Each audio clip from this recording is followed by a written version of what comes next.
Hi, I'm Ryan from Amber Elm. Last week I made a video explaining how to make and use tape loops.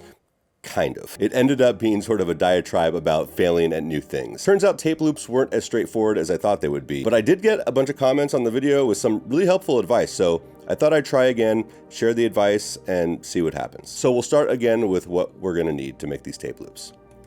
A cassette tape, the kind with screws, a small screwdriver, scissors, Scotch tape, a ruler, a small tool for pushing the tape around, and more patience than it takes to see how many licks it takes to get to the center of a Tootsie Roll Pop.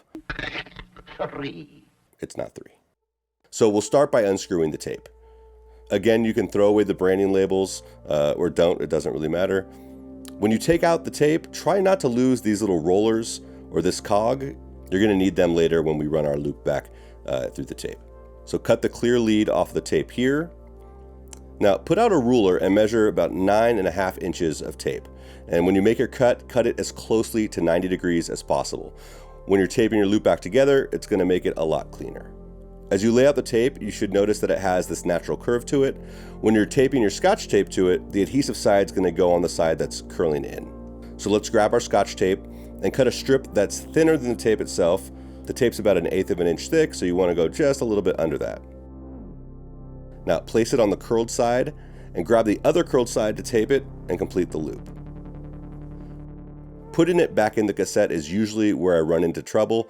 It's also where I got the most helpful tip. So as you're placing the loop back in and trying to run it the correct way, you can use your breath to kind of keep it down so it doesn't come out of where you've already placed it. And that's the biggest problem that I've always had is I'll run it through a certain way, and then as soon as I try to move it over a cog or over a wheel, where I just had it in, it kind of pops out. So using your breath to keep it down is a really, really helpful tip. And once you're using your breath, you can use that small tool to kind of keep running it around the pegs, around the big cog, and around the front of the cassette.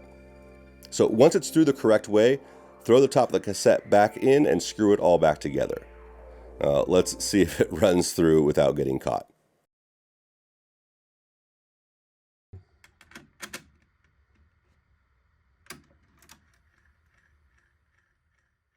Okay, we're in business. And I didn't use too much editing to make this loop. I just sped it up a little bit to keep it snappy. Snappy? Snappy. To keep it snappy. So now that we have a loop that's ready to be recorded, what do?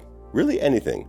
I think I want to make a cool ambient soundscape. You'd be just fine running this loop through a regular cassette deck, but I'm going to use it on my 4-track, which is really a 3-track because channel 4 stopped working for some reason. Gotta love old gear. I like recording arpeggiated chords or simple melodies that kind of outline the chords to get nice soundscapes using a delay and running a really long feedback. Also, when I'm recording my loops, I like to record them on the faster speed. Recording at a higher speed kind of gives you a higher quality recording, but also it sounds pretty awesome pitched down. So that's kind of the main reason why I do it.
I'm really happy that I decided to keep at these tape loops. The more I tried and failed, the better I got at different aspects of the process. So it's still not a flawless execution, but it's a lot easier, and now I have another really cool tool in my arsenal.